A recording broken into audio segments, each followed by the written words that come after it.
All right, welcome back to the show, everybody. On today's episode, we have a very, very special guest, Denis Grigorov. Denis, how you doing, sir? I am doing well. How about yourself, Rich?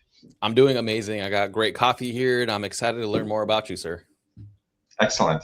Yeah. So, Denis, for those of us that have never heard about you, can you please tell us a little bit about yourself and what you do, please? Yes. Well, good morning and happy to be on your show. Um, my name is Denis Grigorov. I am the psychiatric nurse practitioner. I run my own psychiatric clinic. We offer on-site visits as well as virtual assistance across the state of California. Thank you, Denis. I appreciate that.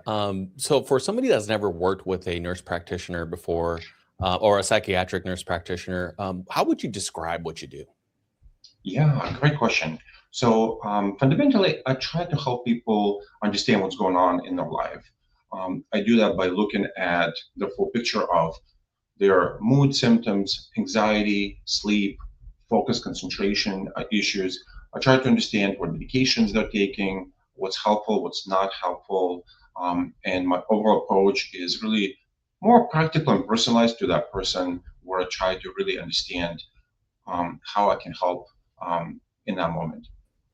Yeah, that sounds awesome. And Denis, who do you help the most in your practice? You see kids, teenagers, adults. What does that demographic look like? Yeah, so I see primarily adults across the whole state of California, where I treat a variety of symptoms: anxiety, depression, bipolar mood spectrum, ADHD, burnout, stress, sleeping issues, things like that. Essentially, I'm helping folks who are high functioning but just feel really overwhelmed with daily things going on in their life. People who are just tired of just pushing through and not being able to see the results. So that's where I come in. Wow, yeah, that's incredible. Sounds like you help a wide range of people, so that's really awesome. How do you ensure that you are a right fit for the client and that they are a right fit for you? What I try to do is to really get to know the person, and really um, our assessment starts with is by asking questions about what is the most troubling to that person, what are the most high functioning impairments that they're struggling with, and we try to untangle the puzzle from there. So do you do maybe a 15, 30-minute consultation call, Denis, with potential clients, or how does that work out? Yeah, what really sets our clinic apart from other clinics is that we do offer a free 15-minute consultations. Most psychiatric clinics do not, whereas they see it more as potential waste of time and money. Frankly, I do not.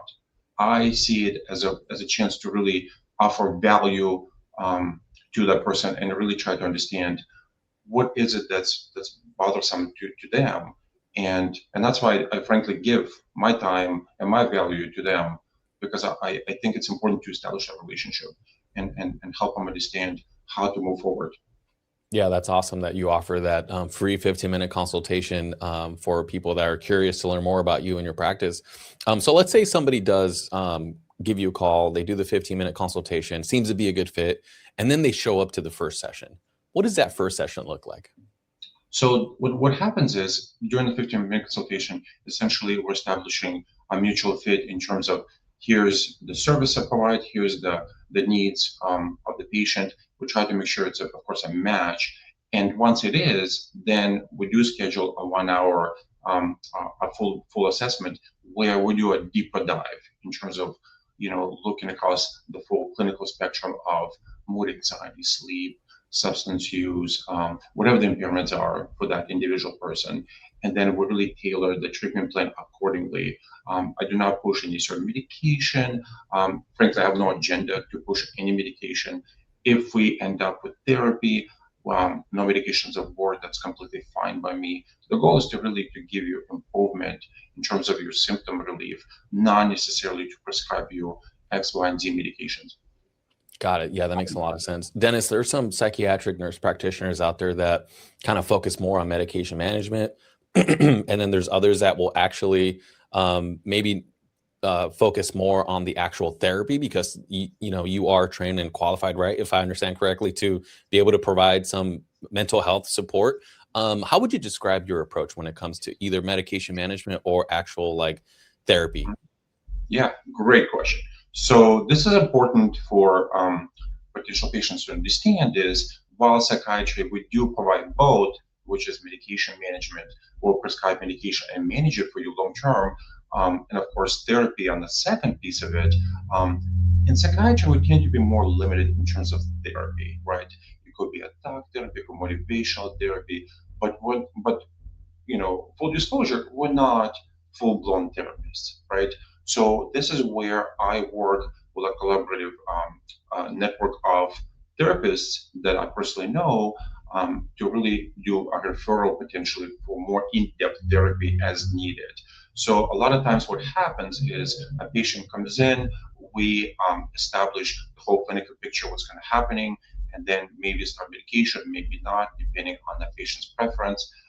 And of course, I'll give some recommendations. But ultimately, what it comes down to is if there's a strong need and patient preference for a therapist who maybe has an extensive background in something like EMDR with, or some kind of extensive trauma therapy they want to explore, or maybe they want to explore, TMS therapy, or maybe ketamine therapy. There's different modalities we can explore where essentially I could refer to that specialist while I still provide the foundation on board to give it the immediate relief. So this is where we can work in tandem. Essentially, I provide referral sources so patient and essentially can reach out on your behalf to that therapist and kind of put a patient with the therapist together while I still maintain that medication on board and the therapeutic relationship on board.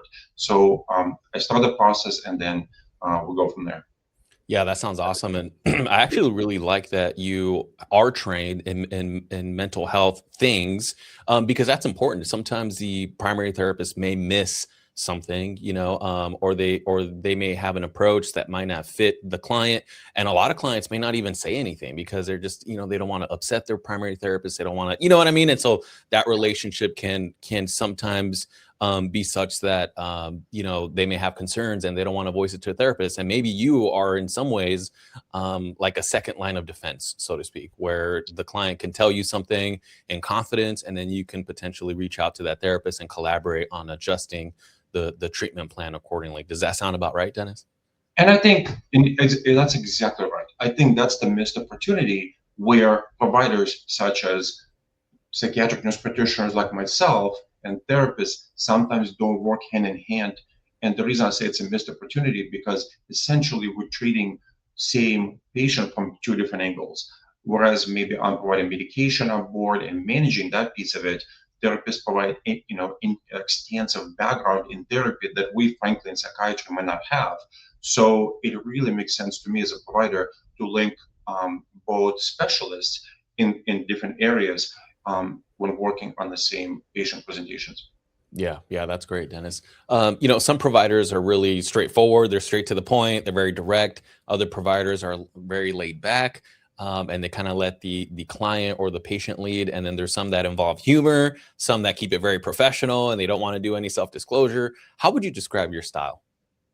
I think I'm practical. I think I bring my biggest strength is I think my maturity because many years of my life in terms of gaining the experience, the knowledge. I went to the extensive residency, which is by the way is extremely rare in psychiatry. I was one of the very few psychiatric nurse practitioners who actually was hand selected and went through a residency through the VA system, which is essentially a military government hospital system. So I have quite a bit of knowledge through the residency and of course my training, and of course I have extensive TMS knowledge as well. So I do bring quite a bit of different, very unique skill set to my toolkit, essentially.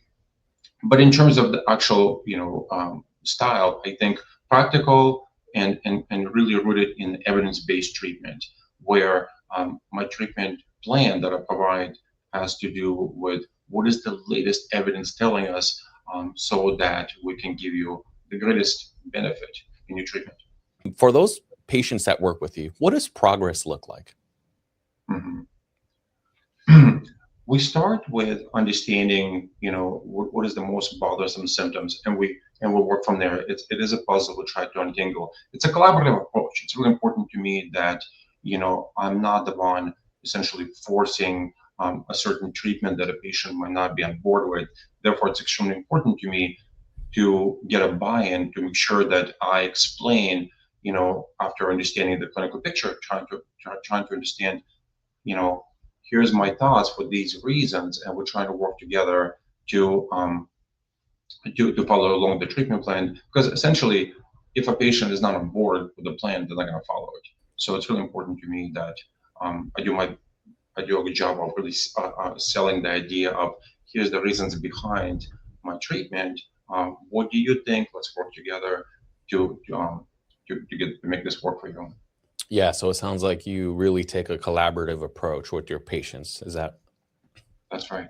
Yeah, yeah, that's great because I've just heard some horror stories from friends and colleagues who, they show up and the provider just kind of tells them what it is, and there's like no discussion, and so I really appreciate that you collaborate with the patients because, like I've heard some people say that they're reluctant to take medication or certain medications, they're just against taking pills or any, you know what I mean? Like they're like, I don't trust this, and so if you have a patient who is reluctant to take medication, how do you approach that, Dennis? Yeah.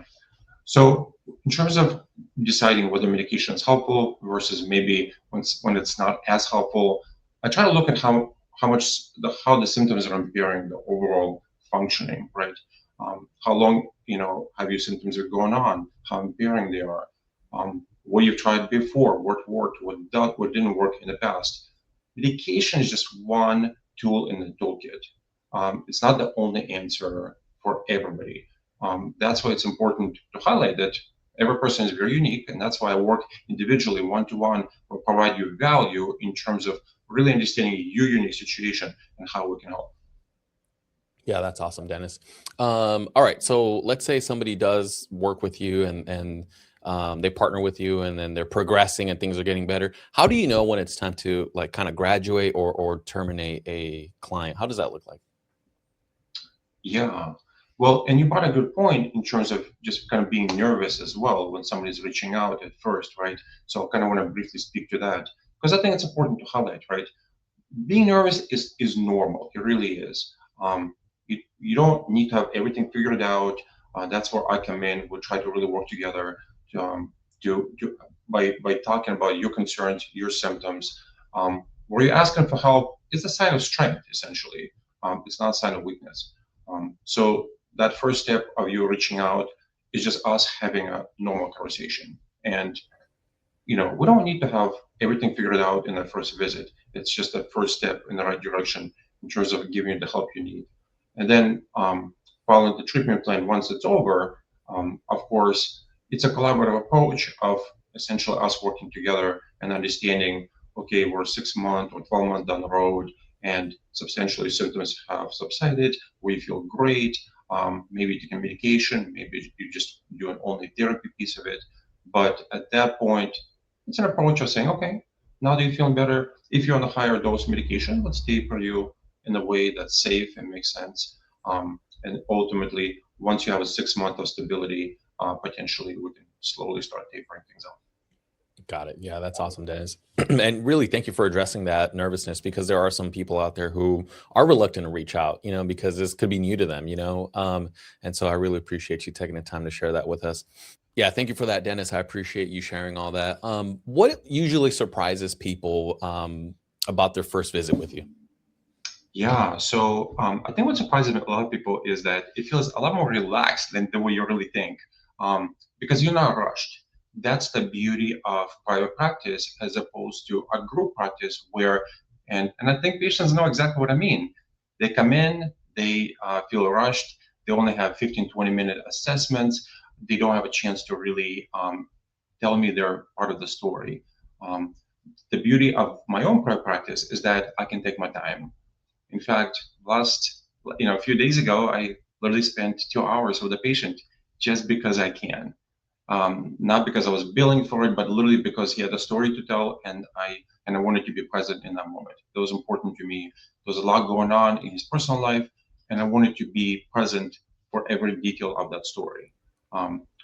In terms of giving value. I want to make sure that patients understand. You feel heard, you feel valued, and you're not forced to start any treatment. That's also important to highlight. I do not push any certain medications upon you. I'm completely okay with not starting medication on the first visit, unless of course you want to. So that's also important. Yeah, yeah. Thank you for sharing that, Dennis. And I really appreciate that you take the time to know the patients because, I've heard a lot of stories from colleagues and friends who like they just get rushed, 5, 10 minutes in and out. Like, all right, here you go. So I've even heard stories of people that who are in the office with the provider, and the provider doesn't even look at them. Like they're on the notes, so they're typing real fast, just asking questions, and the patient's over here, and they're just like doing the thing over here, and they just feel it feels so impersonal to them. And so the fact that you're able to take the time to listen if you have the time and you're able to the schedule allows for that you'll take the time to listen to the patient, which is really important. 100%. And I want to kind of highlight that. I think, a lot of times patients feel like a number, right? A number in the sense that you feel rushed, you are not really valued. And the truth is, in a group practice, a provider is seeing up to 20 patients that day. I mean, realistically, how much customized time are they really going to give you? To them, your field, okay, 15 minutes and I got to move on to my next patient. The beauty of our practice, on the other hand, like mine, is that I can take the time. You're not feeling rushed, and we can really spend time to build a custom tailored plan to your specific needs. Yeah, that's so awesome, Dennis. I like to switch gears a little bit and ask about you. So what led you to, or what motivated you to become a psychiatric nurse practitioner in the first place? Yeah. So I wanted to find work that's both personal and meaningful to me. I was always interested in learning about how people think, how they act, how they cope with different stressors going in their life. Essentially, wanted to help people to improve quality of their life. So, and I do that by combining my medical knowledge that I've gained through my training, through my residency, through my practical skills. Um, but with having a real conversation with that person and understanding how I can help them. Yeah, that's awesome, Dennis. I really appreciate that. What do you enjoy the most about helping patients with their mental health? So this is such a great question. So essentially, it boils down to seeing people feel like themselves again. And I'll give a really quick example. I still remember when I worked at my previous work. Essentially, I had a patient who came in. Um, they were just feeling down, low mood, low concentration, lots of anxiety, trauma symptoms, just a lot going on in that person's life. And fast forward 3 months later, after the medication on board, after the TMS on board, after the therapy on board, what a difference. Drastic day and night difference. And I still remember that very clearly, that example of just before and after, such a strong contrast picture. And I literally told that person, I said, "You're literally glowing today. It's such an amazing thing to see." And like, "Oh my gosh, I am." I was like, "You are." And as a provider, because I have the privilege of seeing you before and after, and that sharp difference is over a course of 3 4 month treatment is so phenomenal to see, and that's essentially what I strive for in every patient. Oh, I love that. And yeah, as a therapist myself, I know I'm not a psychiatric nurse practitioner, but I've seen those moments, and it congratulations. That's all I'm going to say, Dennis. The fact that you were able to see that in your patient really, I think, is a testament to the service that you provide. So kudos to you, sir, for the good work that you're doing. Speaking of that, I like to ask, what has been the feedback from the patients that you've worked with in the past? Yeah. So in terms of feedback, a lot of times what I hear from my patients is that, hey, I feel genuinely listened to. I'm not feeling rushed. Again, goes back to my idea of in my private practice, I can take the time to really listen to their needs and address them for them. They feel like we're having a conversation, which is important to me, because we're real people with real feelings, with real concerns. So it's important that it's not a clinical interrogation. We're simply having a conversation with medical knowledge sprinkled on top of it and give you the real value out of it. Um, I think people in the past really appreciate clear explanations that I provide in terms of medications. I really think it's really important if we start any medication, that you understand A, how does it work, B, what kind of side effects potentially you could have, on your body, how does it interact with other medication that you might be taking on board, so they can make informed decisions about that medication. And essentially, the feedback I'm getting is that after the treatment that we put in place together, they feel calmer, they feel safer, and overall just feel better. Yeah, that's awesome. That's good to hear, Dennis. I like to switch gears one more time and ask about your practice. So what's on the horizon? Are you thinking about opening up another location, maybe hiring some providers? What does that look like? So long-term goal for us, of course, is we want to continue growing a practice in an organic way that feels personable, to everybody, feels accessible, that's very patient-centric, that's very important to me. The reason we really opened up our practice, not just from on-site in Monrovia, but also virtually across the whole state of California, is simple. We want to provide access across the whole state of California, with quality care, for mental health specifically, of course, through telehealth. In addition to that, what's equally important to me personally is to continue building a strong referral relationships with fellow therapists, with fellow providers, so primary care providers as well, because again, we want to continue refining the system that's put in place so that the patients are not waiting for months and months of care, right? The most common concern I hear is, oh, I'm working with for example, Kaiser network, and they're telling me, oh, you see my psychiatrist, I have to wait 3 to 4 months now. Well, we want to remove those friction points, remove those barriers, so that you can get care immediately, maybe tomorrow, right? And that's really the goal for me, is to provide, psychiatric care as soon as possible. And then, of course, if you're also looking for therapy, then reach out to my referral network, so they can see you not months from now, but literally days from now. Yeah, that's awesome. Speaking of the virtual support that you provide, can individuals do their first session, their assessment virtually? Is that a possibility? That's right, they can. In fact, I would say 9 out of 10 patients that we have do prefer virtual, simply for the convenience of it. Eliminates the driving to the office and back, dealing with bad traffic. Of course, in LA, traffic is a thing. You have to be aware. Not to mention that it's on your terms, at your convenience. You could literally jump in your pajamas, talk to me in the morning, maybe as you're getting ready, or maybe as you're getting off work.